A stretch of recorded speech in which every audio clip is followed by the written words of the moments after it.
చెడ్డవారి గురించి మళ్ళొక ఉదాహరణ చెప్తాను. ఏదైనా దుర్గంధం వెదజల్లే వస్తువు ఉంటే అది దుర్గంధాన్ని వెదజల్లుతుంది. మంచి పదార్థం ఏదైనా ఉంటే మంచి సువాసన వస్తుంది.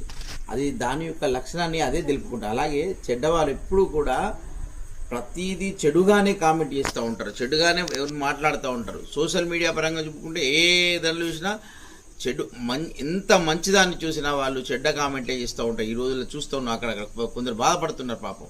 చెడ్డ కామెంట్లు అంటే వాడు చెడ్డవాడు, వాని నోటి నుండి ఒక్కటి కూడా వీళ్ళు మంచి వాళ్ళు, వీళ్ళు మంచి సద్గుణులు, వీళ్ళు ఆదర్శనీయులు, ఇలా చేస్తున్నారు అనే మాట వాళ్ళ నుండి రాదు.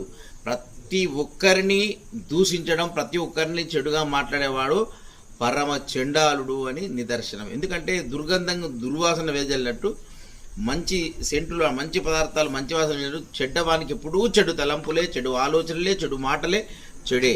మంచివాడు ఎప్పుడు మంచిగానే ఉంటాడు. ఇదే నిదర్శనం చెడు మంచి.